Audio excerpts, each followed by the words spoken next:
বাংলাদেশ ও বিশ্বের বিভিন্ন প্রান্তে যারা চ্যানেলে দেখছেন আপনাদের সবাইকে সাদর আমন্ত্রণ সাম্প্রতিক বিষয় মুক্ত আলোচনার অনুষ্ঠান গ্রামীণ ফোন তৃতীয় মাত্রাধিক নিয়ে। প্রিয় দর্শক, আজ ৭ নভেম্বর।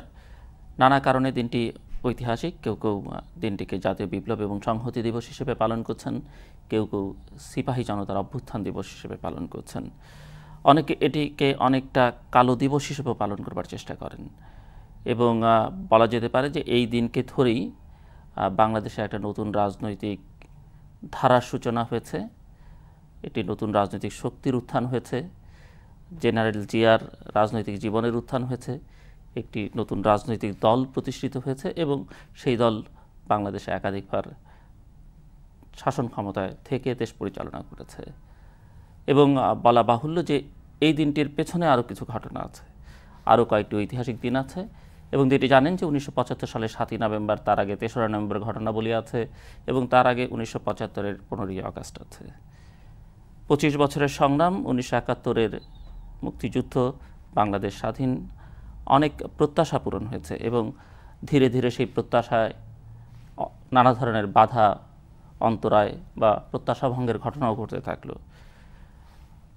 শেখ মুজিবুর রহমানের শাসনকাল এবং পরবর্তীবার যে ১৯৭৫ সালের ১৫ই আগস্টের কালো রাত, অনেকে এটিকে কলঙ্কময় দিন হিসেবে চিহ্নিত করেন ইতিহাসের, এটি অনাকাঙ্ক্ষিত দিন এবং ৭৫ বাংলাদেশকে অনেকটাই বদলে দিয়েছে। ১৯৭৫-এর ১৫ই আগস্ট, ৩রা নভেম্বর, ৭ই নভেম্বরের পথ ধরে বাংলাদেশ বহুদিন চলল এবং ৯০-এ এসে আরেকটি পট পরিবর্তন, বাংলাদেশ একটা গণতান্ত্রিক ধারায় প্রবেশ করলো, সংসদীয় গণতন্ত্রের ধারায়। এবং ১৫ বছরের শাসন, সেটি আজকের বিবেচনা আবার অনেক অনাকাঙ্ক্ষিত একটি শাসনকাল আমরা দেখলাম এবং ১১ই জানুয়ারি বাংলাদেশকে আবার নতুন করে বদলে দিতে শুরু করলো। এই সব ঘটনাবলী নিয়ে কথা বলবার জন্য, ইতিহাসের এই নানান অধ্যায়, অজানা অধ্যায়কে জানবার জন্যে আমরা ১৯৭৫-এর নানান পট পরিবর্তনের সঙ্গে ওতপ্রোতভাবে সংশ্লিষ্ট একজনকে আজকে স্টুডিওতে আমন্ত্রণ জানিয়েছি। দর্শক মণ্ডলী, আজ যার সঙ্গে আমরা কথা বলবো তিনি বাংলাদেশের মুক্তিযুদ্ধে অংশ নিয়েছেন। এই মুহূর্তে তাকে বলা যেতে পারে যে ১৫ই আগস্টের রাজনৈতিক হত্যাকাণ্ডের দায় কাঁধে নিয়ে দীর্ঘদিন যাবৎ দেশে বিদেশে চলাচল করছেন। তিনি একজন মৃত্যুদণ্ডপ্রাপ্ত আসামি এবং ফেরারি আসামিও বলা যায়। দর্শক মণ্ডলী, আমাদের আজকের অতিথি অবসরপ্রাপ্ত লেফটেন্যান্ট কর্নেল খন্দকার আব্দুর রশিদ। কেমন আছেন আপনি?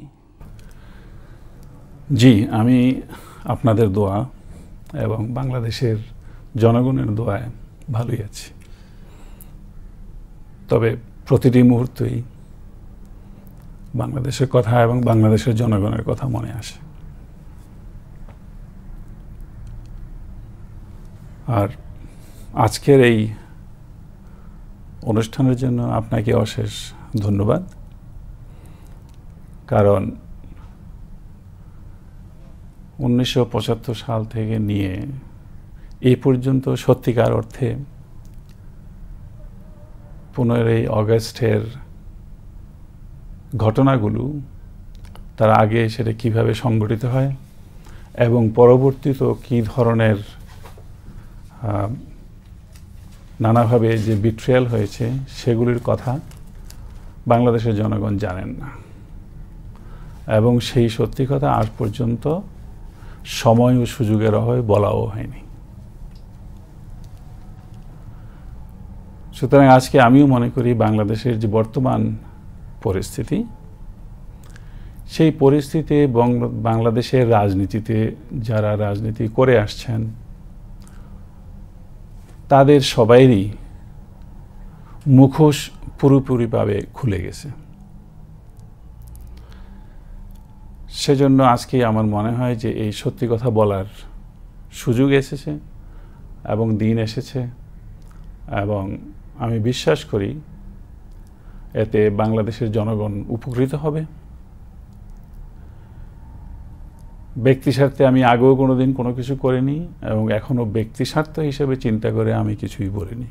আমার জিজ্ঞাসা যে একটি হত্যাকাণ্ড তার দায় স্বীকার করে নিয়ে এবং মৃত্যুদণ্ড মাথায় নিয়ে অনেকটা ফেরার জীবন পালন করে আপনি কিভাবে ভালো আছেন?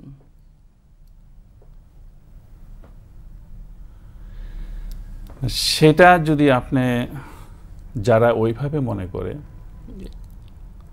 কারণ আমি নিজের অন্তরে আমার যে নিজস্ব বিশ্বাস এবং আমি মুসলমান হিসেবে আল্লাহর কাছে সব কিছুর জন্য দায়ী। সুতরাং সেই হিসাবে আমি যখন চিন্তা করি যে আমি ভালো থাকার পেছনে আমার একটাই চিন্তা যে আমি এমন কোনো কাজ করিনি যার জন্য বাংলাদেশের কোনো নাগরিক এবং বাংলাদেশের জনগণ বা বাংলাদেশ কোনো ক্ষতিগ্রস্ত হতে পারে। এবং এই কারণগুলো আমার অতটুকু আত্মবিশ্বাস আছে, আমি তার জবাবদিহি জনগণের কাছে অনেকে অনেকভাবে নিতে পারে, কিন্তু এই জবাবদিহি আমি আল্লাহর কাছেও করতে পারবো যে আমার আন্তরিকতার মধ্যে কতটুকু সত্য ছিল।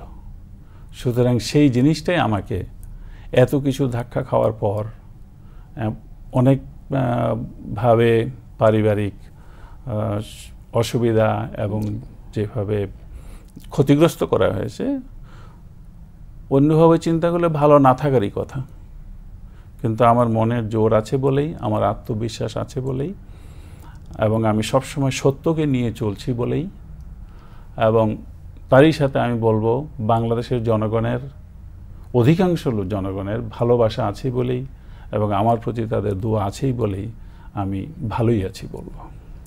জি, এখন সেই অর্থে কোনো টেনশন বোধ করছেন এবং মনে করছেন যে ঝড়ঝঞ্ঝা মানুষের সব মানুষের জীবনেই থাকে, যেটুকু আছে সেটুকু দিয়ে যে বাকি জীবনটা পার করে দিতে পারবেন? জি, ইনশাআল্লাহ অতটুকু মনের জোর আমার আছে। যত কষ্টই নিতে হয় নাই কেন, যত রিস্ক আগেও নিয়েছি, বরঞ্চ আগের তুলনায় ইন্ডিপেন্ডেন্স ওয়ারের তুলনা যদি আপনি নেন, সেখানেও একটা লাইফের ধাক্কা। স্বাধীনতা কবে হবে, স্বাধীনতা যুদ্ধে আপনি মরবেন কি বাঁচবেন, তাছাড়া 15ই আগস্টই ধরেন, 15ই আগস্টে আপনি মরবেন কি বাঁচবেন, এটা হবে কি হবে না, ঠিক, তার কোনো নিশ্চয়তা নেই। তো সেই জন্য বরঞ্চ এখন যা আছে সেটা তো আপনার ওদের চেয়ে তুলনামূলকভাবে রিস্ক অনেক কম। সুতরাং সেই হিসাবে আমি কোনো চিন্তাই করছি না, কারণ আমি অতটুকু বিশ্বাস করি, যদিও আপনি বলেছেন যে আপনি মৃত্যুদণ্ড প্রাপ্ত, তো আমি বিশ্বাস করি যে মানুষের জীবন এমন একটা জিনিস যে যা কিছুই করুক না কেন কিছুই করতে পারে না, একমাত্র আল্লাহ যেদিন চাইবেন, যে সময়টুকু চাইবেন সেই দিনই হবে এবং সেইভাবেই হবে। তার 1 মিনিট আগেও কেউ করতে পারবে না, তার 1 মিনিট পরেও কেউ করতে পারবে না। 1975-এর 15ই আগস্টের পরে আপনি টেলিভিশনে মুখোমুখি হয়েছেন কবার? 75-এর পরে টেলিভিশনের মুখোমুখি আপনার একবার ইলেকশনের সময় CNN এর ইন্টারভিউ ছিল, 1979 সালে, 1979 সালে। 1979 আর তার আগে আপনার একটা ছোট ইন্টারভিউ নেওয়ার কথা ছিল, যেটা টনি মাসকারেনাস করেছিল, সেটার মধ্যে অ্যান্থনি মাসকারেনাস। তো সেখানে ফারুকের ইন্টারভিউই নেওয়া হয়েছিল, ফারুকই যোগাযোগ করেছে এবং ওর সাথে ইন্টারভিউ দিয়েছে। আমাকে বলার পরে আমি যখন প্রথমবার ওর সাথে কথা হয়, আমি ব্যক্তিগতভাবে তাকে পছন্দ করিনি, সেই জন্য আমি বেশি কিছু বলা আমি ভালো মনে করিনি এবং সেই জন্য সত্যিকারভাবে বলাই হয়নি। হ্যাঁ, খোলামেলাভাবে কোনো কথাই হয়নি। বিবিসি টেলিভিশনে প্রচার হচ্ছে না, ওটা একটা স্পেশাল প্রোগ্রাম ছিল, ওয়ার্ল্ড ইন অ্যাকশন। তো সেইখানে হয়তো সেই করেছে এবং সেটা আমি দেখিও নাই। আর তার পরবর্তীতে সে যখন বই লেখে, সেই বই তো আপনি পড়লে দেখবেন আমার লিগ্যাসি অফ ব্লাড, আমার ব্যাপারে এমন কোনো কিছু তার বলার ছিল না, যেহেতু আমি বলি নাই এবং সেই জন্য সে বলেও নাই। মোটামুটি বেশিরভাগ কথাবার্তা তার নিজের কর্নেল ফারুকের কথা আছে, তারপরে নিজের কথা। সাক্ষাৎকারটা দিয়েছিলেন টেলিভিশনে মাসকারেনাসের সঙ্গে? এই সাক্ষাৎকারটা হয়েছে 76-এর মাঝামাঝি। সো 75-76-এর পরে এই প্রথম আপনি টেলিভিশনের পর্দায় প্রথমবার কথা বলছেন, এবং বাংলাদেশের কোনো টেলিভিশন চ্যানেলে প্রথম? জি, অবশ্যই বাংলাদেশের টেলিভিশনে প্রথম, এবং আমি অত্যন্ত খুশি যে আছে বাংলাদেশে প্রাইভেট টেলিভিশন চ্যানেল আছে। সংবাদপত্রে আপনি কোনো দীর্ঘ সাক্ষাৎকার দিয়েছেন এই বিষয়ে, মানে খোলামেলা কথাবার্তা বলেছেন? না, কোনো সংবাদপত্র কোনোদিন ওইভাবে ইন্টারভিউ চাইনি। সংবাদপত্রে অনেক প্রেস কনফারেন্স করেছি যখন বাংলাদেশে পলিটিক্সে ছিলাম, সেগুলো মোরলেস রাজনৈতিক, তখনকার পরিস্থিতি এবং তখনকার রাজনৈতিক বিষয় নিয়ে কথাবার্তা হয়েছে। 15 আগস্ট নিয়ে তেমন কোনো কথাবার্তা না, তেমন কোনো কথাবার্তা হয়নি, কেউ জিজ্ঞাসাও করেনি, কেউ কোনোদিন সে আলাপও করেনি, এবং তখনকার পরিস্থিতি এমন কিছু বলা এমন কোনো ভালোও মনে করেনি। আপনার এখন বয়স কত, বা আপনি যদি অন্যভাবে বলেন না যে আপনার জন্ম কোন সময়টাতে, কোন সালে? জি, আমার জন্ম হয়েছে 1946 সালে 6ই ডিসেম্বর, কুমিল্লা ডিস্ট্রিক্টের ছয়গড়িয়া গ্রামে, চান্দিনা থানা। একটু ধারণা দেবেন আপনার চাইল্ডহুড সম্পর্কে? আপনার বাবা মা কি করতেন, বা আপনার স্কুল জীবনটা, শৈশবটা একটু যদি ধারণা দেন দর্শকদেরকে। আমার বাবা স্কুল টিচার ছিলেন। আমাদের ফ্যামিলিতে লেখাপড়ার চর্চা ছিল, এবং আত্মীয় স্বজন যারাই আছে ওই গ্রামে আমাদের ফ্যামিলির লোকেরাই লেখাপড়া করেছে, বিভিন্ন চাকরি বাকরিতে আছে। আর আমিও ছোটকালে গ্রামের স্কুলেই পড়েছি, বাবার সাথে সাথে স্কুলে যেতাম। আর তারপরে গ্রামের স্কুল থেকে, চান্দিনা স্কুল থেকেই আমি ম্যাট্রিক পরীক্ষা দিয়েছি, এবং এরপরে আমি ঢাকা কলেজে পড়েছি, তারপরে ঢাকা ইউনিভার্সিটিতে পড়েছি। ঢাকা ইউনিভার্সিটিতে আপনি সয়েল সায়েন্স? আমি সয়েল সায়েন্সে পড়েছিলাম। আর তখনই গ্রাজুয়েশন করেছেন, মানে অনার্স করেছেন? না, আমি সয়েল সায়েন্সে অনার্স করেছি। না, করা হয়নি, কারণ তখন এই 65 ওয়ারে পরে যখন বাংলাদেশ আর্মিতে যোগদান দেওয়ার, পাকিস্তান আর্মিতে যোগদান দেওয়ার সুযোগ আসছে, তখন সেই একটা মোটিভেশনের মধ্য দিয়ে তো আর্মিতে জয়েন করেছি 65-এ। জি, 65-এ কমিশন লাভ করেন। ওয়ারের পরে আমরা 66-এ কমিশন লাভ করি। আপনার ভাই বোন কজন? আমরা 2 ভাই। আপনি বড়? না, আমি ছোট। আমার আরেক বড় ভাই আছেন, উনি দেশেই আছেন। আপনি বিয়ে করলেন কোন সময়টাতে? বিয়ে করলাম আপনার 1969-এ। 1969-এ। বঙ্গবন্ধু হত্যা মামলার অন্য আরেকজন আসামি লেফটেন্যান্ট কর্নেল ফারুক রহমান, তার সঙ্গে আপনার পরিচয় কোন সময় থেকে? ওর সঙ্গে আমার প্রথম পরিচয়, এক তো পাকিস্তান মিলিটারি একাডেমিতে আমরা কাছাকাছি ছিলাম। আপনার কি একই ব্যাচের? না, একই ব্যাচের না। ফারুক 2 নম্বর ওয়ার কোর্সে ছিল, আমরা 4 নম্বরে ছিলাম। 4th ওয়ার কোর্স, এবং Faruk was 2nd war course. Senior to me.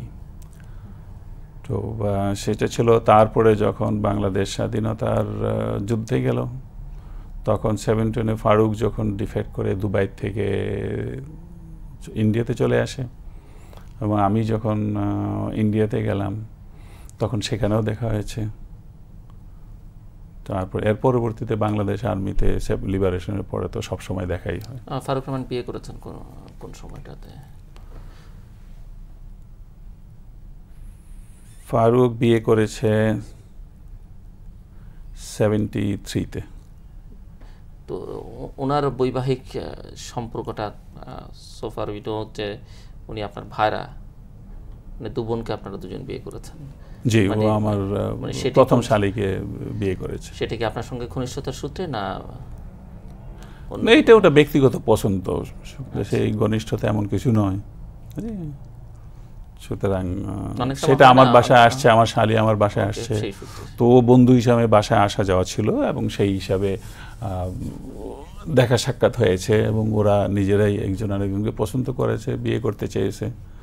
সুতরাং আমার শ্বশুর শাশুড়ি তাতে আপত্তি দেয়নি, ফারুকের আব্বা আম্মু আপত্তি দেয়নি, তো সেই হিসাবে সেটা হয়েছে। আপনি মুক্তিযুদ্ধে যোগ দিয়েছিলেন 1971-এর নভেম্বর মাসে, জি আমার রাইট? জি। এবং কর্নেল ফারুক রহমান 12ই ডিসেম্বর, জি। 3 দিন আগে। মানে এর আগে আপনার যুদ্ধে আপনি যোগদানটা এত বিলম্ব হলো কেন? মানে আপনার পজিশনটা কি একটু জানতে চাচ্ছি। আমার পোস্টিং পাকিস্তানে ছিল, আমি পাকিস্তানে ছিলাম, সুতরাং পাকিস্তানের থেকে গিয়ে মুক্তিযুদ্ধে জয়েন করা অত সহজ কাজ ছিল না, যার জন্য দেখেছেন পাকিস্তানে পোস্টিংয়ে যারাই ছিল বাঙালি তারা সবাই বেশিরভাগ এখানেই রয়ে গেছে, এবং হাতে গোনা 5-6 জন ছাড়া কেউ সেখানে গিয়ে কুলিয়ে উঠতে পারেনি। সুতরাং আমি মনে করি আমি একজন লাকি যে শেষের দিকে হলেও আমি আমার স্বাধীনতা সংগ্রামে যোগদান করতে পেরেছি। আপনি পাকিস্তান থেকে এসে কিভাবে যুদ্ধে যোগদান করলেন? আমি শেষের দিকে অক্টোবর মাসে আপনার ছুটিতে যাই, ছুটিতে গিয়ে আমি ভারতে চলে যাই, আর ফেরত আসিনি। ভারত থেকে জয়েন করেন যুদ্ধে? জি। ফারুক রহমান সাহেবটা জানা আছে আপনার, যে উনি তো 12ই ডিসেম্বর যোগ দিয়েছিলেন, উনি কিভাবে যোগ দিয়েছিলেন? ফারুক সে পাকিস্তান আর্মি থেকে ডেপুটেশনে আবুধাবিতে ছিল। এখন আবুধাবির থেকে তার ভারতে চলে আসতে কেন বিলম্ব হয়েছে আমি জানি না, তবে আসার ইচ্ছা ছিল বলে সে তার রাস্তা খুঁজে বের করেছে, এবং সেই হিসাবে সে যখনই সুযোগ পেয়েছে নিশ্চয়ই তখনই সে আসতে পেরেছে। আপনি কোন সেক্টরে ছিলেন? আমি ছিলাম আপনার জেড সেক্টরে। তৎকালীন মেজর জিয়া আপনার সেক্টর কমান্ডার? হ্যাঁ, জিয়াউর রহমান ওয়াজ দি সেক্টর কমান্ডার। এবং আবার এখানে আগ্রতলা ক্যাম্পে খালেদ মোশাররফও ছিল। খালেদ মোশাররফ তখন ইনজুর্ড হয়ে হসপিটালে ছিল। আর কর্নেল ফারুক কোন সেক্টরে ছিলেন? কর্নেল ফারুক আমার ঠিক মনে নাই, ওর আর্মার ইউনিট তখন আপনার মেজর জলিল রেস করেছিল, এবং মেজর জলিল হিউ ছিল, এবং সেইখানে সে এক্স্যাক্টলি কখন জয়েন করেছে সেটা আমি জানি না। মুক্তিযুদ্ধটাকে আপনি কিভাবে দেখেছেন আর কি, যুদ্ধে যোগদানের আগে বা সেই সময়টাতে বাংলাদেশের স্বাধীনতা সংগ্রাম, মুক্তিযুদ্ধ নিয়ে আপনার ভাবনাটা কি ছিল?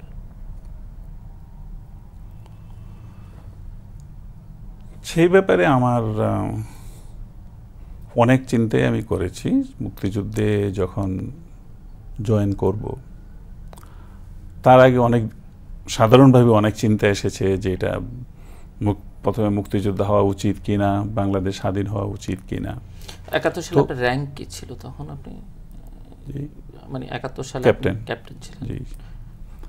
ফারুক রহমানও ক্যাপ্টেন ছিলেন? জি জি জি। তো সেখানে আমাদের যে আমি বলবো আমার যে চিন্তাটা ছিল খুবই সাধারণভাবে বলতে গেলে হয় যে স্বাধীনতা সংগ্রাম হওয়ার প্রয়োজন হয়ে দাঁড়িয়েছিল, এবং স্বাধীনতা সংগ্রাম বিশেষ করে যখন একবার শুরু হয়ে যায় তখন সেইটাকে কোনো অবস্থাতেই ফেল করতে দেওয়া উচিত নয়। যত কষ্টই হোক, যত সময়ই লাগুক, বাংলাদেশের প্রত্যেকটা জনগণের একটা দায়িত্ব হয়ে দাঁড়ায় যে সেটাকে শেষ পর্যন্ত নিয়ে গিয়ে এটার সাকসেস দেখা এবং বাংলাদেশে স্বাধীনতা করা। সেটা প্রত্যেকটা বাঙালি যারা বাংলাদেশকে পছন্দ করে তাদের একই চিন্তাধারা হওয়া উচিত, এবং আমি বিশ্বাস করি সবাই এই চিন্তাধারা ছিল বলেই আমরা সেখানে স্বাধীনতাতে বিজয় লাভ করতে পেরেছি। এবং সেই জন্যই সবসময় সুযোগ খুঁজেছি যে কোন সময় সুযোগ হবে, এবং সেই সুযোগ পাওয়া মাত্রই সেখানে আপনার স্বাধীনতা যুদ্ধে অংশগ্রহণ করেছি। আপনার কাছে কি মনে হয় যে যুদ্ধটা কি অনিবার্য ছিল মনে হয়, নাকি বা মনে হয় যে দেশটিকে কোনোভাবে টিকিয়ে রাখা যেত, কিংবা কোনো বিশেষ ঘটনাবলী যুদ্ধকে ত্বরান্বিত করেছে, হয়তো এটা আরও পরে হতো বা যুদ্ধটা দীর্ঘায়িত হতো? এইসব বিষয় নিয়ে আপনার ভাবনাগুলো কি, বিভিন্ন সময় কি ভেবেছেন আপনি? না, পরিস্থিতি যেভাবে দাঁড়িয়েছিল তখন, সেখানে আর কোনো উপায় ছিল না। যুদ্ধের কোনো বিকল্প ছিল না। এটা একটা রাজনৈতিক স্ট্রাগলের মধ্য দিয়ে এমন একটা ফাইনাল পর্যায়ে গিয়েছে যে সেখানে যখন ইলেকশনে মেজরিটি পেয়ে আওয়ামী লীগ এবং শেখ মুজিবুর রহমান সেটা মেজরিটি পেয়েছেন, তারপরে এবং সেইটা এমন একটা মুভমেন্ট ছিল যেখানে বাংলাদেশের সমস্ত জনগণ অংশগ্রহণ করেছিল। সেটা ছিল যে মেজরিটি পাওয়ার পরে ক্ষমতা না দেওয়া, সেটাকে মনে করা হচ্ছে ইট ইজ আপনার ডেমোক্রেটিক রাইটটাকে ডিনাই করা। এবং ডেমোক্রেটিক রাইটটাকে যদি ডিনাই করা হয়, সুতরাং সেইটাকে প্রতিষ্ঠিত করার জন্য ওইটাই উপযুক্ত সময় ছিল যে যতটুকু পর্যন্ত যাওয়া দরকার ততটুকু যাওয়া উচিত। এবং সেইখানে শেখ মুজিবুর রহমান সেটা গিয়েছেন। এবং 7ই মার্চে যখন শেষবারের মতো কথাবার্তা একটা আন্ডারস্ট্যান্ডিং হয় নাই, তখন 7ই মার্চের বক্তব্য উনিও পরিষ্কারভাবেই বলেছেন, এবারের সংগ্রাম স্বাধীনতার সংগ্রাম। এবং ওই মিটিংয়ে আমি নিজেও ছিলাম, রেসকোর্সের মিটিংয়ে। যদিও আমি সরকারি দায়িত্বে ছিলাম, তবে আমি সেখানে ছিলাম। তো সেইখানেও জনগণের যে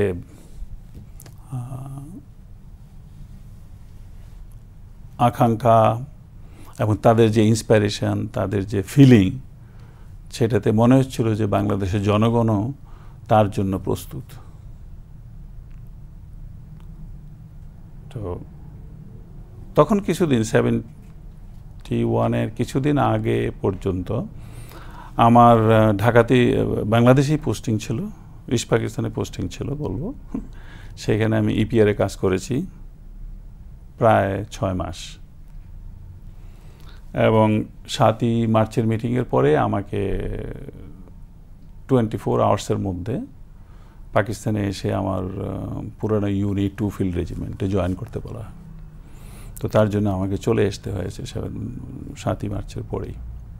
এবং আমি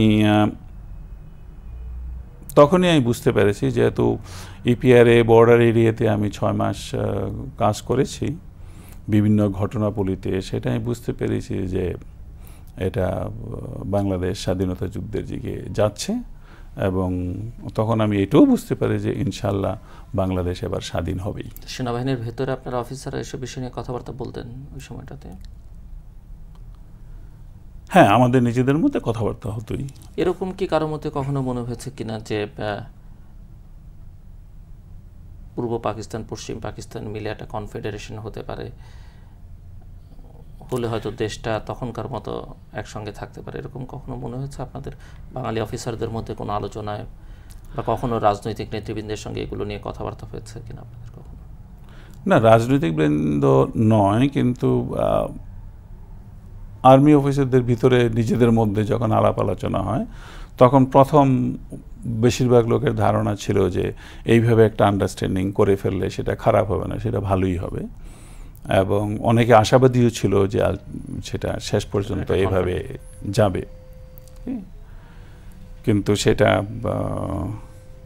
হয় নাই। তো কারণ তখন পাকিস্তানের সরকার যারা ক্ষমতায় ছিল, তো তারাই সেটাকে কার্যকরী করার পদক্ষেপ নেওয়া উচিত ছিল। যদি ওরা সবসময় বলতো ওরা চেষ্টা করছে, কিন্তু সেই চেষ্টার মধ্য দিয়ে যদি যে মেজরিটি পেয়েছে তাকে যদি ক্ষমতাই না দেওয়া হয়, তাহলে সেইখানে অন্য কোনো আন্ডারস্ট্যান্ডিং তো সম্ভব হওয়ার কথা না। আপনার কাছে কি মনে হয় সেরকম কিছু হলে কি ভালো হতো? সেরকম যদি কিছু হতো তাহলে খারাপ হতো না।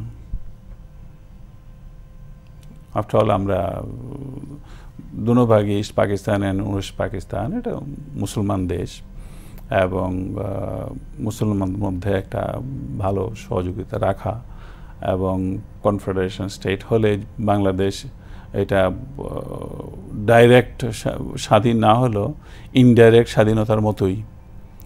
সুতরাং সেই ওয়ান সোর্স অফ স্বায়ত্তশাসন। তো সেইখানে এটা এমন খারাপ কিছু হওয়ার ছিল না। কিন্তু যুদ্ধটা অনিবার্য ছিল এবং শেষ পর্যন্ত মনে হচ্ছে স্বাধীনতাটা অনিবার্য। হ্যাঁ, সেটা যখন হয় নাই, তখন যুদ্ধে যখন একবার চলেই যাওয়া হয়েছে, তখন স্বাধীনতাই অনিবার্য। যুদ্ধে যাওয়ার পরে আর সেখানে তার কোনো বিকল্প নাই। এবং যুদ্ধটা আপনি মনে করেন যে পাকিস্তানি যুদ্ধ করতে বাধ্য করেছে?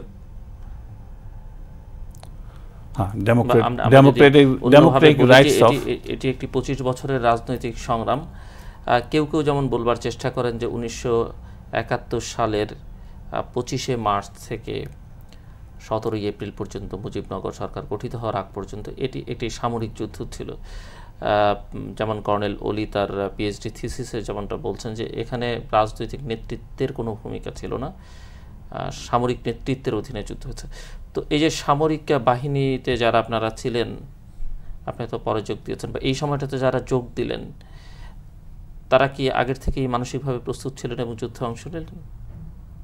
না, সেটা যারা বলেছে এই ভূমিকাটা, এই যে রাজনৈতিক নেতৃত্বের এই সময়টাতে ভূমিকা, বা সামরিক বাহিনীর থেকে যারা গিয়ে সরাসরি যুদ্ধে ঝাঁপিয়ে পড়লেন, তাদের রোলটাকে আপনি কিভাবে দেখেন? যারা এইভাবে কথা বলবে, এটা তাদের, আমি বলবো এটা সেলফ অ্যাডভার্টাইজমেন্ট করা, এবং তার মধ্যে কোনোদিন যত লজিক নিয়ে আপনি আলাপ করবেন, এটার মধ্যে কোনো সত্যতা থাকতে পারে না। আর্মি যদি in a normal service code, সামরিক বাহিনী যদি মনে করে যে তারা যুদ্ধ করবে, হ্যাঁ, দেশকে স্বাধীন করবে, সেইখানে এটা রিভোল্ট হয়, স্বাধীনতা যুদ্ধ হয় না। সেটা ডিফেকশন হয়, সেটা স্বাধীনতা যুদ্ধ হয় না। স্বাধীনতা বাহিনীর ভেতরে বিদ্রোহ, হ্যাঁ, সামরিক বাহিনীর ভিতরে সেটা একটা বিদ্রোহ, একটা। এবং সামরিক বাহিনী চলে গিয়ে ওরা যদি বলতে চায় যে সামরিক বাহিনী করেছে বাংলাদেশের জনগণের, তাতে কোনো অংশ নেই, রাজনৈতিক নেতৃত্বের কোনো, তারপরে রাজনৈতিক নেতৃত্বের কোনো ভূমিকা ছিল না, সেটাই ভুল ধারণা। বাংলাদেশের স্বাধীনতার প্রয়োজনীয়তা কখন আসলো? প্রয়োজনীয়তাই তখন আসলো যখন রাজনৈতিক নেতৃবৃন্দ তারা সংখ্যাগরিষ্ঠ হয়েছে, এবং সংখ্যাগরিষ্ঠ পাওয়ার পরে তাদের ক্ষমতা যাওয়ার অধিকার আছে। সেইখানে এইটা একটা rights, this is a democratic rights. যে ইলেকশন হবে, যে জিতবে ইলেকশনে, সে ক্ষমতায় যাবে, এবং সেই যে ডেমোক্রেটিক রাইটস, সেইটা দেওয়া হয় নাই বলে ক্রমাগতভাবে দেশ স্বাধীনতা যুদ্ধের দিকে এগিয়ে গেছে। এবং সেইখানে যারা অনেকেই এখন, এবং আমার বিশ্বাস যে জেনারেল জিয়া হয়তো এই কথা বলেনি, কিন্তু অনেকে এখন জেনারেল জিয়াকে একটা সমপর্যায়ে নিয়ে আসার যে চেষ্টা, বঙ্গবন্ধু মুজিবের সমপর্যায়ে নিয়ে আসবে, হ্যাঁ, চেষ্টা, সেই চেষ্টাটা সত্যিকারভাবে এটা কোনো অবস্থায় কোনো লিগ্যাল ভ্যালিডিটি নাই। যদিও অনেকে বলতে চায় যে উনি স্বাধীনতা সংগ্রামের রেডিওতে, চিটাগাং রেডিওতে প্রথম ভাষণ দিয়েছেন, কিন্তু সেটা যদি হয় তাহলে তার আগে যেসব ঘটনাগুলো, তার আগে লিবারেশন শুরু হওয়ার আগে যদি আপনি ধরেন, বা 7ই মার্চের পরে পাকিস্তান আর্মির ক্র্যাকডাউন, মুজিবকে অ্যারেস্ট করা পর্যন্ত, এই যে কয়েকদিনের ঘটনা দেখেন, কি হয়েছে? পাকিস্তান আর্মির সাথে বাংলাদেশ আর্মির সাথে ফাইট করেছিল না, তারা আওয়ামী লীগের ওয়ার্কারদের সাথে, জনগণের সাথে ফাইট করেছে। যেখানে রোড ব্লক দিয়েছে, সেই রোড ব্লকগুলো কি আর্মি দিয়েছিল? আর্মি তো দেয় নাই। একটা রাজনৈতিক সংগ্রামে দিয়েছে, তাই না? রাজনৈতিক ব্যক্তিরা দিয়েছে। এবং 7ই মার্চে যে বক্তৃতা দেওয়া হয়, সেটা কে দিয়েছে? জেনারেল জিয়া দিয়েছে না শেখ মুজিবুর রহমান দিয়েছেন? তারপরে এগুলো বিবেচনা করলে এটা বড়, আমি বলবো যারা ওইভাবে জিয়াকে নিয়ে আসতে চায়, সেটা তার অনেক ছোট মন মানসিকতা। বাট যে যতটুকু প্রাপ্ত, আমার কথা হলো না, জিয়ারও কন্ট্রিবিউশন আছে, সেটা আমি অস্বীকার করছি না। শেখ মুজিবের একটা কন্ট্রিবিউশন আছে, জেনারেল জিয়ার একটা কন্ট্রিবিউশন আছে, ঠিক আছে? সুতরাং শেখ মুজিব যেটা প্রাপ্ত সেটা তাকে দেওয়া উচিত, জেনারেল জিয়া যা প্রাপ্ত তাকে সেটা দেওয়া উচিত। কার কি প্রাপ্য বা কাকে কোন জায়গায় আপনি রাখতে চান, কিভাবে দেখতে চান? মানে অনেকগুলো কথা এখানে আছে। আমি যদি বলি, যেমন কেউ জিয়াকে স্বাধীনতার ঘোষক বলছেন, অনেকে বলছেন না বঙ্গবন্ধুই আসলে ঘোষণাটা দিয়েছেন, আদৌ ঘোষণার প্রয়োজনীয়তা আছে কিনা এরকম প্রশ্ন আছে, প্রয়োজন ছিল কিনা। কেউ কেউ যেমন বলবার চেষ্টা করেন যে সামরিক বাহিনীর একজন সদস্য হয়ে জিয়ার ঘোষণাটি অনেক সাহস শক্তি জুগিয়েছে, যে সামরিক বাহিনী যুদ্ধে থাকলে একটা সাহস সাধারণ মানুষে পেয়েছে। আবার কেউ কেউ তো বলছেন যে না, উনি ঘোষণা দেননি, এর আগেই ঘোষণা দেওয়া হয়েছে, এবং বঙ্গবন্ধু মুজিবকে স্বাধীনতার স্থপতি, প্রধান নেতা, তার নামেই যুদ্ধ হয়েছে। কেউ কেউ তাকে জাতির জনক বলছেন। এই সব মিলিয়ে কাকে, এই দুজনের মধ্যে কাকে কোথায় রাখতে চান, কাকে আপনি কিভাবে বিশেষায়িত করতে চান? সেখানে আপাতত যেটা দুটা পলিটিক্যাল পার্টির মধ্যে একটা বিশেষ আলোচিত, সেটা হ্যাঁ, যেটা বিশেষ আলোচিত, যে আওয়ামী লীগ মনে করে শেখ মুজিবুর রহমান জাতির পিতা, যেহেতু উনি স্বাধীনতার জন্য, স্বাধীনতা সংগ্রামে উনি জয়ী হয়েছেন, এবং আমি বিশ্বাস করি শেখ মুজিবুর রহমান জাতির পিতাই। মানে আপনি মনে করেন যে বঙ্গবন্ধু শেখ মুজিবুর রহমান জাতির পিতা? জাতির পিতা, সেইখানে কোনো সন্দেহ নাই। আপনার কোনো আপত্তি নেই? অনেকে বলেন যে জাতির পিতা কেন, ফাউন্ডার ফাদার আমরা বলতে পারি অন্যান্য দেশের। এখন যাই বলুক, সেটা আওয়ামী লীগ এবং জনগণ ডিসাইড করবে, সেটার জন্য। কিন্তু স্বাধীনতা যুদ্ধ হওয়ার জন্য এবং স্বাধীনতা সংগ্রামে বিজয় করার জন্য বাংলাদেশ যে আজকে স্বাধীন, সেই দিনটি পর্যন্ত যেটুকু কন্ট্রিবিউশন ওনার আছে, এবং সেই দিনটির জন্য ওনাকে সম্মানিত করা উচিত। ব্যক্তিগতভাবে আপনার ওনাকে জাতির পিতা বলতে কোনো আপত্তি নেই? না, আমার কোনো আপত্তি নেই। ওকে, দেন জিয়াউর রহমান। আর জিয়াউর রহমান যেটা বলেছেন, সেটাতে মুক্তিযুদ্ধের একটা সহযোগী শক্তি হিসাবে এটাকে আরো স্ট্রং করার জন্য সেটা কাজ করেছে।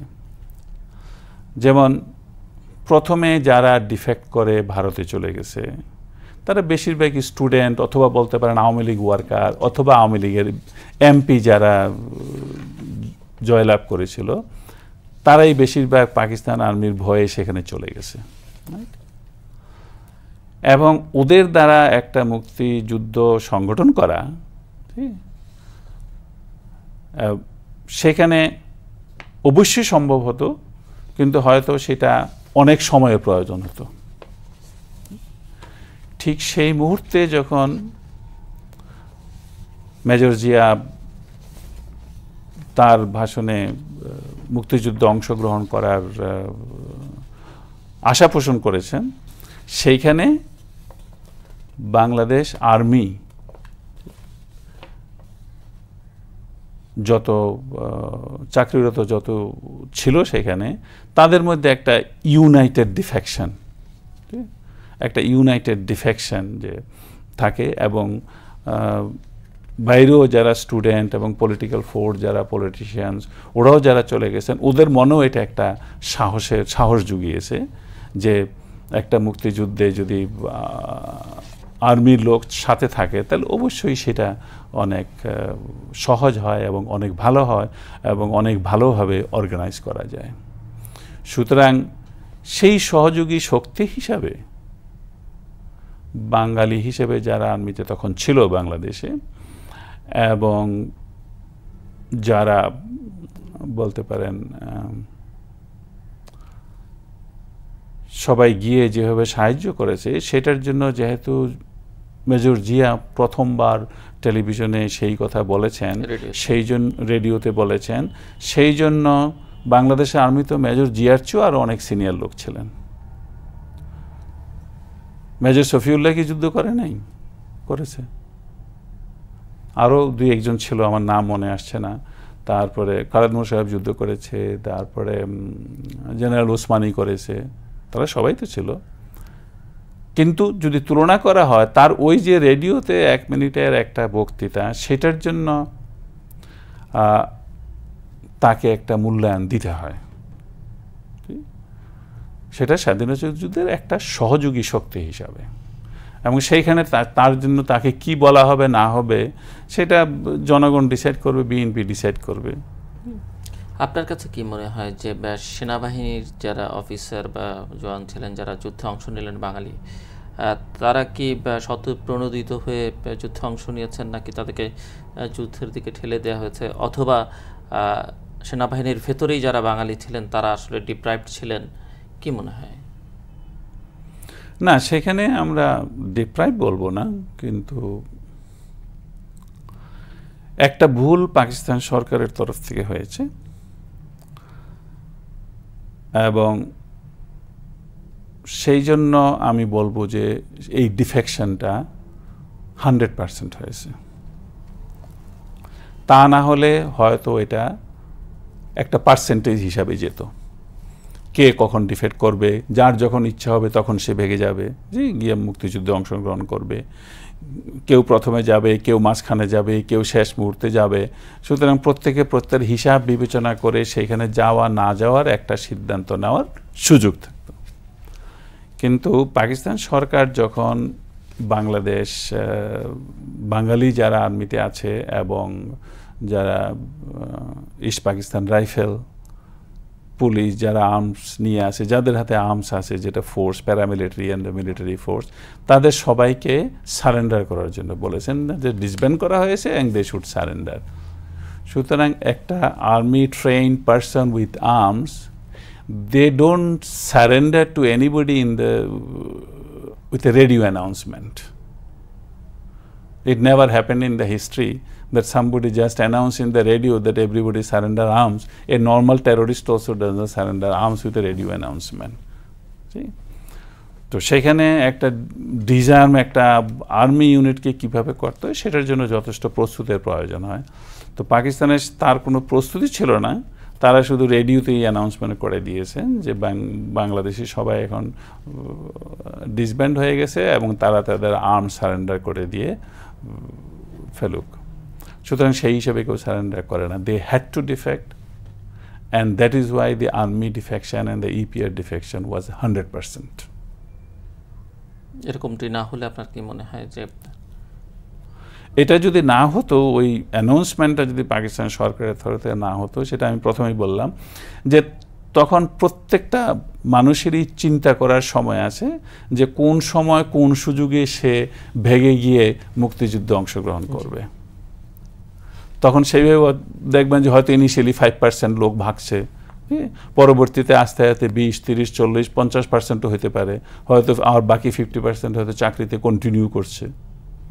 সুতরাং সেটার ব্যাপারে একটা সন্দেহের প্রশ্ন থাকে যে কতজন যাবে মুক্তিযুদ্ধে অংশগ্রহণ করতে আর কতজন পাকিস্তান আর্মিতে চাকরিরত অবস্থায় থেকে যাবে। মুক্তিযুদ্ধ চলাকালে কোনো রাজনৈতিক নেতৃত্বের সঙ্গে যোগাযোগ ছিল কিনা আপনার?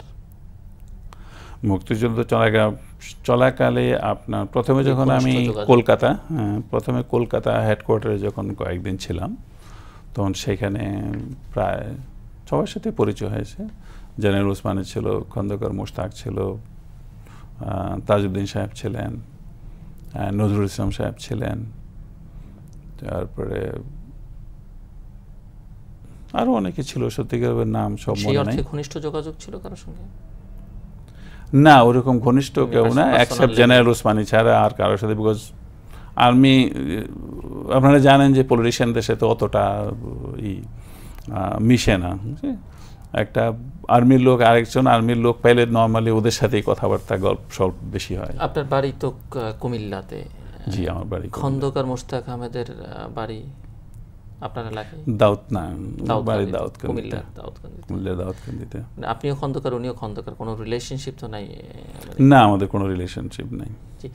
যুদ্ধটা 9 মাসে শেষ হলো, এটি মুক্তিযুদ্ধ। আপনার কাছে কি মনে হয় যে যুদ্ধটা খুব স্বল্প সময়ে শেষ হলো, বা এখানে ভারতের ভূমিকা কি ছিল, তাদের রোলটাকে আপনি কিভাবে দেখেন? কিংবা যুদ্ধে যে পাকিস্তান সেনাবাহিনী আত্মসমর্পণ করলো, সেটিও একজন ভারতীয় জেনারেলের কাছে, সেখানে আমাদের সেনাপতি ছিলেন না, এই বিষয়গুলোকে আপনি কিভাবে দেখেন? যে সেখানে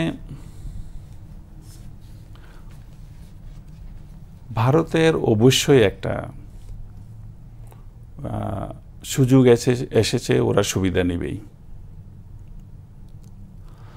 এখন এই মুক্তিযুদ্ধের সংগ্রামে যেমন বলেছি, পাকিস্তানের সেই ডিজার্ম অ্যানাউন্সমেন্টে মুক্তিযুদ্ধে অংশগ্রহণ করাটা for military and paramilitary forces সহজ করে দিয়েছে। সেজন্য সেই মুক্তিযুদ্ধ যথেষ্ট স্ট্রং হয়েছে। আর একইভাবে যখন ডিফেক্ট করে মিলিটারি, প্যারামিলিটারি এবং পলিটিশিয়ান, তারা যখন ডিফেক্ট করে ভারতে যায় এবং ভারতে গিয়ে সরকার গঠন করে এবং সেই সরকারে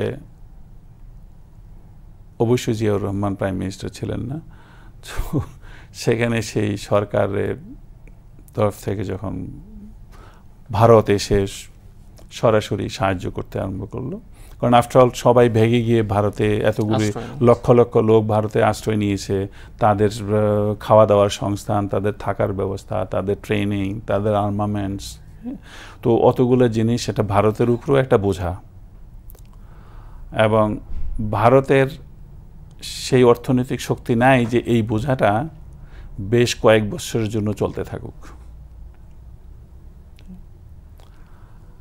আর সেই সুযোগে ভারতের অন্য একটা দিক আছে যে ভারত পাকিস্তান সবসময় যুদ্ধ হয়েছে এবং সবগুলো যুদ্ধই সেটার কোনো ফাইনাল রেজাল্ট কিছুই না। তো সেইখানে ভারত মনে করছে যে এই সুযোগে পাকিস্তানি আর্মির উপরে আমাদের একটা সঠিক জিতার যে একটা সেই আগ্রহটা হওয়া অস্বাভাবিক কিছু নয়। এবং সেই জন্য ওরা ওইভাবেই কাজ করেছে যে এই সুযোগে এই স্বাধীনতা যুদ্ধটাকে, যতই মুক্তিযুদ্ধ আমরা মনে করি, কিন্তু ভারতের ওইটা প্রথম থেকেই প্ল্যান ছিল যে ওরা সরাসরি ইন্টারভিন করে, এইটা এমনভাবে হতে হবে যে ওরাই পাকিস্তান আর্মির সাথে যুদ্ধ করেছে এবং পাকিস্তান আর্মি ওদের হাতে সারেন্ডার করেছে। এবং সেইখানে ভারতের একটা বিরাট লাভবান যে প্রথমবারের মতো পাকিস্তান আর্মি ভারতের আর্মির সাথে যুদ্ধে পরাজিত হয়েছে এবং হাজার হাজার পাকিস্তানি সৈন্য ভারতের সেনাবাহিনীর কাছে আত্মসমর্পণ করেছে। একটা সাইকোলজিক্যাল ওয়ার চলেছে। তো এটা একটা বিরাট সাইকোলজিক্যাল গেইন। কিন্তু প্র্যাকটিক্যালি যদি মনে করেন, পাকিস্তান আর্মি এখনো ভারতের আর্মির তুলনায় ফাইটিং ক্যাপাবিলিটি অনেক ভালো এবং অনেক বেশি। হ্যাঁ, ভারত বড় দেশ, সংখ্যায় তাদের আর্মি অনেক বড়, এর মধ্যে যুদ্ধে জিতা হয়তো ডিফিকাল্ট হবে। এর মধ্যে দিয়ে আপনি এটি বোঝাতে চাইছেন যে ভারতীয় সেনাবাহিনী যুদ্ধে অংশ নিলেও এবং তারা আমাদেরকে সহযোগিতা করলো, আসলে তাদের ভূমিকাটা সহযোগী, জেতাটা আসলে মানে বাঙালি যারা যুদ্ধ করেছে তারাই আসলে স্বাধীনতা যুদ্ধে জয়ী হয়েছে। হ্যাঁ, ভারত একা পাকিস্তানের সাথে যুদ্ধ করে এইরকমভাবে জয়লাভ করবে এটা কোনোদিনও হতো না যদি মুক্তিযুদ্ধে আমরা না থাকতাম। বাংলাদেশের জনগণ ছিল, বাংলাদেশের বেঙ্গলি আর্মি, ইপিআর সবাই ছিল, বাট আপনার তখন বাংলাদেশি জনগণই বলা উচিত। তো সবাই ছিল এবং সবাইরই অংশগ্রহণ ছিল বলে ভারতের আর্মির জন্য বাংলাদেশের ভিতরে ঢোকাটা অতি সহজ হয়েছে। পাকিস্তানের প্রতি যেমন এক ধরনের নানা বৈষম্য বা স্বাধীনতা সংগ্রাম সব মিলিয়ে মানুষের এক ধরনের নেতিবাচক ধারণা রয়েছে, ভারতের প্রতিও আমাদের দেশের মানুষের অনেকেরই একটা নেতিবাচক ধারণা রয়েছে। তো এই ধারণাটি কেন মনে হয় আপনার কাছে, এই যে যুদ্ধে এত সহযোগিতা, এত কিছু করবার পরেও? মুক্তিযুদ্ধে এবং এই জায়গায় একটু স্মরণ করা দরকার যে ভারতীয় সেনাবাহিনীর যারা ছিলেন ৭১-এর পরপর, তাদের যে দেশে ফেরত পাঠানো, এখানে যে বঙ্গবন্ধু শেখ মুজিবুর রহমানের যে ভূমিকাটি, সেটিকে আপনি কিভাবে মূল্যায়ন করেন? আমি বোঝাতে পেরেছি আপনাকে? না, সেটা হলো আপনার বঙ্গবন্ধুকে তো পাকিস্তানে ছিলেন, উনি যে ফেরত গেলেন সেটার জন্য না, উনি তো 10ই জানুয়ারি ফেরত আসলেন বাংলাদেশ। জি। এসে যে ভারতীয় সৈন্যদেরকে ভারতে ফেরত পাঠানো হলো, উইথড্র করতে বললেন উনি ইন্দিরা গান্ধীকে, এই যে ওনার এই ডিসিশনটি, এটিকে কি মনে হয় যে উনি রিয়েলি একজন ন্যাশনালিস্ট এবং দেশের প্রতি উনি কাউকেই ছাড় দিতে চাননি দেশের জন্য? এইভাবে দেখেন, অনেকে দেখেন বলে আমি জানতে চাইছি যে আপনি কিভাবে চিন্তা করেন? চলেন, আমিও বিশ্বাস করি উনি তখন পর্যন্ত, যখন উনি প্রথম আসেন তখন পর্যন্ত উনিও সেটা বিশ্বাস করতেন। আর আরেকটা জিনিস যে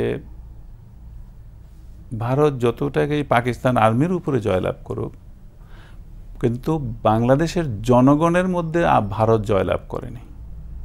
বাংলাদেশের জনগণের জন্য এটা মুক্তিযুদ্ধ ছিল, এবং মুক্তিযুদ্ধে যারা সহযোগিতা করেছে ভারত সবচেয়ে বেশি করেছে, বা বহির্বিশ্বের বাকি অনেকরাই সহযোগিতা করেছে। তাদের জন্য সবাইকে আমরা ধন্যবাদ জানাতে পারি, কিন্তু তার মানে নয় যে সেই দেশটি স্বাধীনতার নামে আমার দেশে এসে সেইখানে বসে থাকবে। যদি সেটাকেই মেনে নেওয়া হয় তাহলে সেটাও স্বাধীনতা যুদ্ধ ছিল না। সুতরাং শেখ মুজিবের আর অন্য কোনো প্রশ্নই থাকতে পারে না এবং অপশনই থাকতে পারে না যে সে আসার পরে তাদেরকে যেতেই হবে। যদি ওরা না যেত তখন ভারতের সেনাবাহিনীকে বাংলাদেশের জনগণের সাথে যুদ্ধ করতে হতো।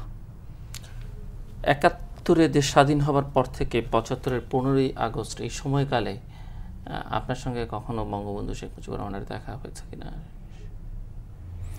না, আমার সাথে ব্যক্তিগতভাবে বা কোনো ক্লোজ দেখা সাক্ষাৎ হয়নি। তবে দুটা ইনসিডেন্ট হতে পারে যখন, না আমার সাথে কোনো পরিচয় ওনার সাথে কোনো সময় ছিল না। দুটা ঘটনায় ছিলাম। একবার যুগোস্লাভিয়া থেকে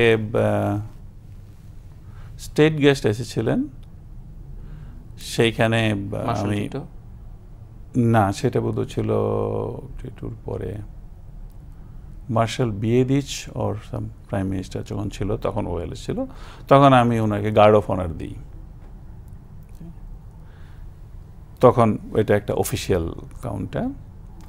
আর দ্বিতীয়বার সাক্ষাৎ হয়েছে অফিসিয়ালি, সেটা হলো উনি ঢাকা ক্যান্টনমেন্টে প্রত্যেকটা ইউনিট ভিজিট করতে এসেছেন, এবং সেই সময় উনি আমার টু ফিল্ড রেজিমেন্টও এসেছিলেন। সেই হিসাবে সেইখান হয়েছে, কিন্তু যখন আসছি তখন কথাবার্তা কিছুই হয়নি। উনি এসে 5 মিনিট দাঁড়িয়ে থেকে তারপরে আর্মি চিফ শফিউল্লাহ আর ডেপুটি চিফ জিয়াউর রহমান ওদের সাথে দাঁড়িয়ে কথাবার্তা বলে তারপরে চলে গেছেন অন্য ইউনিটে। আমি জিজ্ঞেস করেছিলাম আপনার কাছে যে ভারত সম্পর্কে মূল্যায়নটা কি স্বাধীনতোত্তর বাংলাদেশে? অনেকের মধ্যে অনেক ধরনের নেতিবাচক ধারণা আছে, আপনি কি ধরনের ধারণা পোষণ করতেন সে সময়? স্বাধীনতা যুদ্ধ পর্যন্ত ভারতের সহযোগিতা, তার জন্য আমি ধন্যবাদ জানাই, কিন্তু তার পরবর্তীতে তারা যেসব কাজ করেছে সেটা বাংলাদেশের বিরুদ্ধেই কাজ করেছে। সেখানে পাকিস্তান আর্মি রেখে যাওয়া সমস্ত আর্মামেন্টস এবং জিনিসগুলো এবং বিভিন্ন ইন্ডাস্ট্রির যে মেশিনারিজ, এগুলো প্রত্যেকটা জিনিস ওরা নিয়ে গেছে। এটা নেওয়ার তাদের উচিত হয়নি। আর পরবর্তীতে ওই একই জিনিস আবার বাংলাদেশ সরকারে কিনে আনতে হয়েছে। তাছাড়া আপনি আরো কিছু স্টোরি দেখবেন যে বাংলাদেশের টাকা ভারত প্রিন্ট করে দিয়েছিল এবং সেই টাকা ডুপ্লিকেট প্রিন্ট ছিল।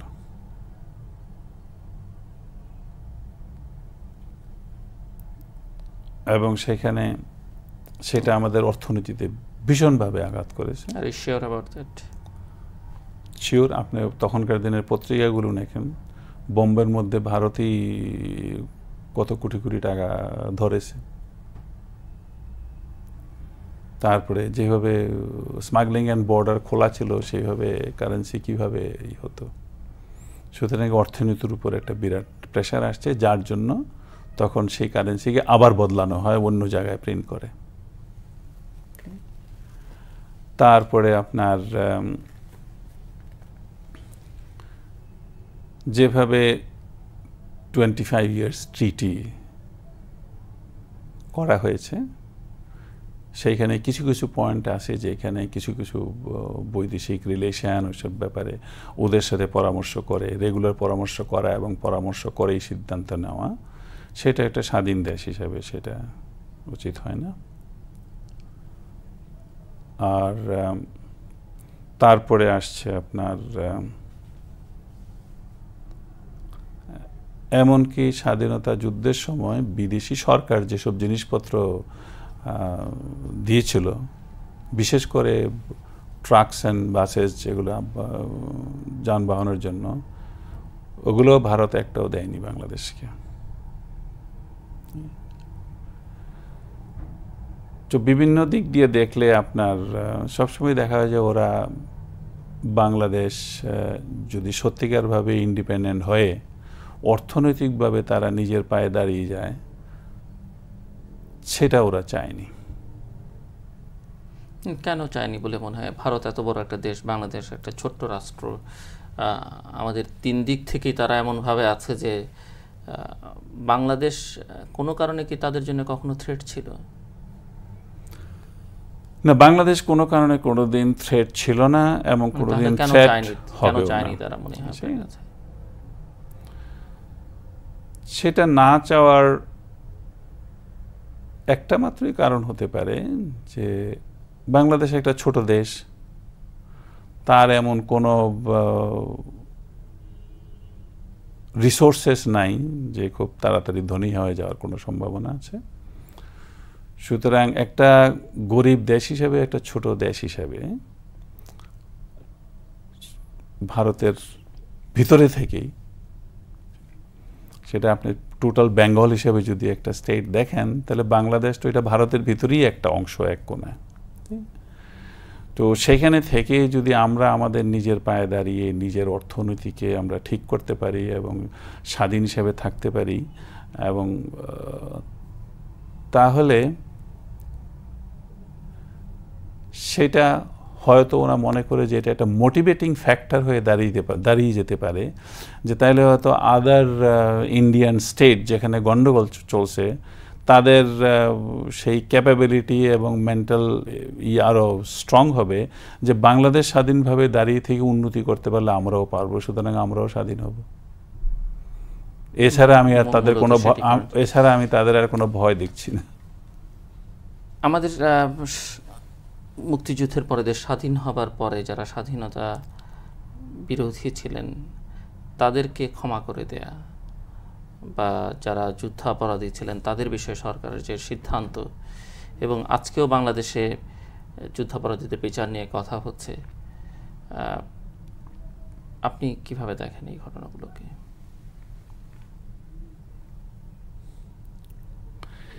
দেখেন, একটা দেশে